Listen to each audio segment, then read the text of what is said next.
காணொளியில இரண்டு முக்கியமான விடயங்களை பற்றி நாங்கள் பார்க்க போகின்றோம். அதிலே முதலாவது விடயம் என்ன அப்படின்னு பாத்தீங்கன்னா, வெளிநாட்டிலே வாழ்ந்து கொண்டிருக்கக்கூடிய தமிழர்களாக இருக்கட்டும் அல்லது ஏனையவர்களாக இருக்கட்டும் எல்லாருக்குமே அரசாங்கம் ஒரு தீர்க்கமான முடிவு ஒன்றை அறிவித்திருக்கிறார் சொல்ல வேண்டும். குறிப்பாக இந்த வெளிநாட்டில இருந்து நீங்கள் உள்நாட்டுக்கு பணம் அனுப்புவர்களாக இருப்பின் அந்த பணம் தொடர்பாக ஒரு முடிவு ஒன்றை அறிவித்திருக்கிறார்கள். ஏற்கனவே இந்த வரி செலுத்த வேண்டும் அப்படின்னு சொல்லி ஏகப்பட்ட பிரச்சனைகள் போய்கொண்டிருக்கிற நிலைமையில இது தொடர்பான அறிவிப்பு இன்றைய தின நாடாளுமன்றத்திலே அறிவிக்கப்பட்டிருக்கிறது.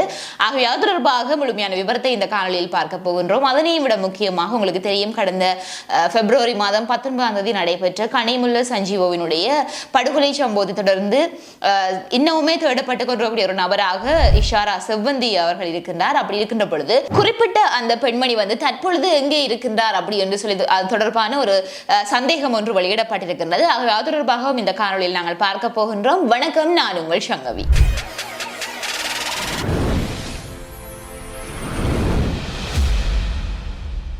வீடியோ பார்த்து கொண்டிருக்கிற நீங்க யாராவது என்னுடைய சேனலை சப்ஸ்கிரைப் பண்ணாம பார்த்து கொண்டிருந்தீங்களா சப்ஸ்கிரைப் பண்ணிட்டு பாருங்க.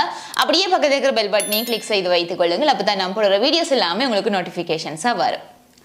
குறிப்பிட்ட இந்த விடயங்கள் தொடர்பான விரிவான தகவல்கள் என்று சொல்லி பார்த்தோமானால், இந்த முதலாவதாக நான் சொன்ன இந்த வெளிநாட்டில் இருந்து பணம் அனுப்பக்கூடியவர்கள் தொடர்பான விவரம் என்று சொல்லி நாங்கள் முழுமையாக பார்ப்போமானால், ஏற்கனவே உங்களுக்கு தெரியும் எங்களுடைய நாட்டில் இந்த வரி செலுத்துவது என்பது வழமையாகவே இருக்கின்றது. இருந்தாலும் தற்பொழுது புதிதாக சேர்க்கப்பட்ட ஒரு விடயமாக கருதக்கூடியது இந்த டிஜிட்டல் மற்றும் சமூக வலைதளங்கள் ஊடாக வருமானம் ஈட்டக்கூடியவர்கள், அதாவது எந்த ஒரு தளமாக இருந்தாலும் அது நீங்கள் சமூக வலைதளங்களாக டிஜிட்டல் தளங்களாக எதனை நீங்கள் பயன்படுத்தி வந்தாலும் அதனூடாக நீங்கள் வருமானம் ஈட்டிக் கொண்டிருப்பவர்களாக இருந்தால் அவர்கள் நிச்சயமாக 15% நீங்கள் வட்டி, அதாவது வரி செலுத்த வேண்டும் அப்படின்னு சொல்லி அரசாங்கம் அண்மையிலே அறிவித்திருந்தது. குறிப்பாக ஏப்ரல் மாதம் 1ஆம் தேதியிலிருந்து அது நடைமுறைக்கு வருவதாகவும் சொல்லப்பட்டிருந்தது.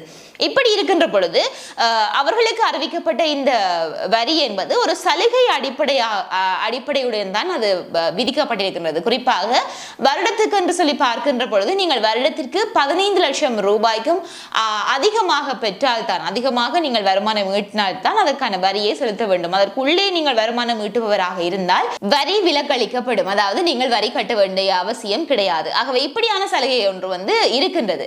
இப்படி பேசப்பட்டு கொண்டிருக்கக்கூடிய அந்த ஒரு நேரத்தில் தவறாக பரப்பப்பட்ட ஒரு விடயம் அல்லது இதற்கு முதல் உறுதிப்படுத்தப்படாமல் இருந்த ஒரு விடயம் என்பது வெளிநாட்டில் இருந்து வரக்கூடிய பணங்களுக்கு, கூடுதலாக டிஜிட்டல் தளங்களுக்கு வரக்கூடிய வருமானம் என்பது வெளிநாட்டில் இருந்து வரக்கூடிய ஒரு வருமானமாக இருக்கின்றது. ஆகவே அப்படி இருக்கின்ற பொழுது வெளிநாட்டில் இருக்கக்கூடியவர்கள் தங்களுடைய உறவினர்களுக்கு அனுப்பக்கூடிய பணமோ அல்லது தாங்கள் வேறு தேவைகளுக்காக அனுப்பக்கூடிய பணத்துக்குமோ சரி வருமான வரி என்பது, அதாவது இந்த 15% வரி என்பது கட்ட வேண்டுமா என்கின்ற ஒரு சந்தேகம் இருந்தது.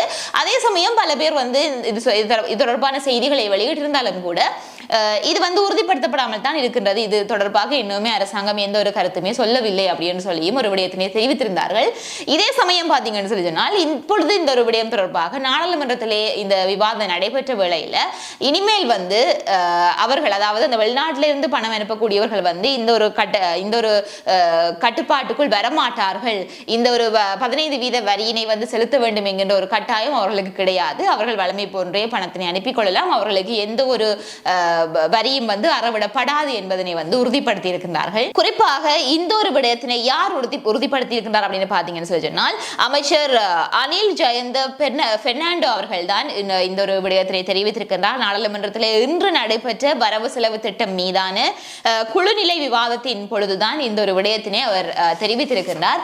ஆகவே இதுல இருந்து நீங்கள் தெளிவாக விளங்கிக் கொள்ளலாம், அதாவது அங்கிருந்து பணம் அனுப்பக்கூடியவர்களுக்கு எந்த ஒரு வரியும் அறவிடப்படாது என்பது உறுதிப்படுத்தப்பட்டிருக்கின்றது. அதே சமயம் இந்த விடயம் தொடர்பாக பல போலியான தகவல்கள் பரப்பப்பட்டுக் கொண்டிருக்கிறதுனால, அதாவது வரி அறவிடப்படும் அப்படி என்று சொல்லி போலியான தகவல்கள் வெளியிடப்பட்டுக் கொண்டிருக்கிறதுனால தான் இந்த ஒரு விடயத்தினை தாங்கள் உறுதிப்படுத்துவதாகவும் அவர் அந்த இடத்திலே குறிப்பிட்டிருக்கிறார். அதே சமயம் இது தொடர்பாக போலியான தகவலை தென்னிந்திய பத்திரிகை ஒன்று வெளியிட்டிருக்கின்றது. ஆகவே அந்த பத்திரிகை தொடர்பில் தற்பொழுது சட்ட நடவடிக்கைகள் எடுக்கப்பட இருக்கிறதாகவும் அவர் அந்த இடத்திலே குறிப்பிட்டிருக்கின்றார். ஆகவே இப்படியான போலியான தகவல்களை பரப்பினால் நிச்சயமாக அவர்களுக்கு எதிராக சட்ட நடவடிக்கை எடுக்கப்படும் என்பதையும் அந்த இடத்திலே அவர் மீண்டுமாக உறுதிப்படுத்தி இருக்கின்றார்.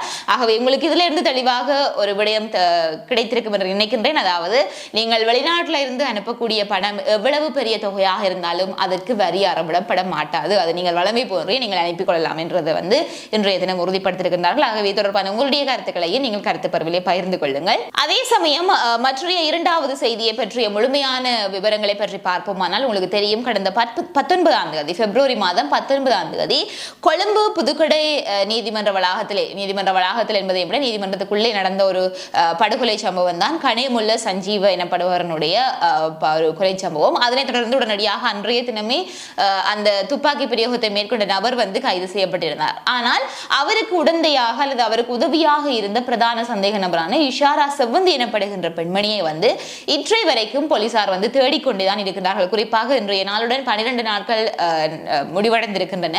இருந்தாலும் இன்னமும் அந்த பெண்மணி போலீசாரிடம் அகப்படவில்லை என்பதுதான் உண்மையாக இருக்கின்றது. அதே சமயம் இவர் கடல் மார்க்கமாக இலங்கை நாட்டை விட்டு தப்பி செல்வதற்கான அனைத்து வழிகளும் தடுக்கப்பட்டிருக்கின்றது அப்படி என்று சொல்லி ஏற்கனவே போலீசார் தகவல் வெளியிட்டிருந்தார்கள். அவர்கள் நிச்சயமாக அவர் இந்த நாட்டை விட்டு தப்பி செல்வதற்கான எந்த வாய்ப்பும் இல்லை என்பதை உறுதிப்படுத்தியிருந்தார்கள். ஆனால் அதே சமயம் இன்றைக்கு அவர்கள் வெளியிடக்கூடிய செய்தியில இஷாரா செவ்வந்தி நாட்டை விட்டு தப்பித்து சென்றிருக்கலாம் என்கின்ற ஒரு சந்தேகம் ஏற்படுவதாக அவர்கள் தெரிவித்திருக்கின்றார்கள். குறிப்பாக அவர் படகு மூலம் இந்தியாவுக்கு தப்பி செல்லும் சாத்தியக்கூறுகள் என்பது இருக்கிறதுக்கான வாய்ப்புகள் இருக்கின்றது. ஏற்கனவே அந்த சம்பவம் நடைபெற்ற அன்றே அவர் தப்பித்து செல்றதுக்கான வாய்ப்புகள் இருக்கின்றது. காரணம், அன்றைய தினம் அந்த துப்பாக்கி பிரயோகத்தை மேற்கொண்ட நபர் கைதானதும் அவரை பற்றிய விசாரணைகளையும் அவரை தப்பித்து செல்ல விடாமல் பாதுகாப்பதிலையும் முழுமையாக ஆர்வம் காட்டிக் கொண்டிருந்த போலீசார் செல்வந்தியை பிடிப்பதிலே சற்று பின்தங்கி விட்டார்களோ, அன்றைய தினமே அவர் நாட்டை விட்டு வெளியேறி விட்டாரோ என்கின்ற ஒரு சந்தேகத்தினை இன்றைய தினம் வெளியிட்டிருக்கின்றார்கள். ஆகவே அந்த ஒரு கண்ணூட்டத்திலையும் தற்பொழுது இந்தியாவில் அவரை தேடுவதற்கான நடவடிக்கைகள் முன்னெடுக்கப்பட இருக்கின்றது. குறிப்பாக இலங்கை காவல்துறை அவரை பற்றிய அனைத்து தகவல்களையும் இந்திய பாதுகாப்பு படையினருக்கு வழங்குறதுக்கு நடவடிக்கை எடுக்கப்பட்டிருக்கின்றது. குறிப்பாக இதே சமயம் இந்தியாவில் வசிக்கக்கூடிய குற்றவாளிகளை கைது செய்து நாடு கடத்துவதற்கும் கூட இந்தியா ஒப்புக்கொண்டிருக்கின்றது. ஆகவே அங்கு யாரெல்லாம் நீங்கள் இங்கே குற்றம் செய்துவிட்டு அங்கே மறைந்திருக்கின்றீர்களோ அவர்களையும் கண்டுபிடித்து உடனடியாகவே நாடு கடத்துவதற்கான நடவடிக்கைகள் முன்னெடுக்கப்பட்டிருக்கின்றது. அதே சமயம் இஷாராவினுடைய தகவல்களும் வழங்கப்பட இருக்கின்றன.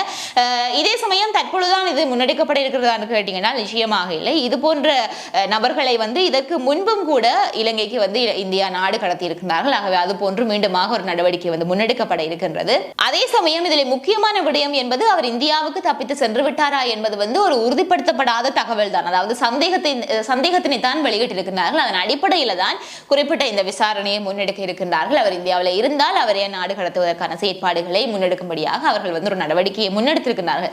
ஆகவே பொறுத்திருந்து பார்க்கலாம், இந்த இஷாரா செவ்வந்தி எனப்படுகின்ற பெண் உண்மையிலேயே எங்குதான் இருக்கின்றார் என்று சொல்லி வெளிவருகின்றது. எப்பொழுது அவர் கைது செய்யப்படுவார் என்கின்ற விவரங்கள் எல்லாவற்றையுமே நாங்கள் அறிவதற்கு சற்று காத்திருக்க வேண்டும்.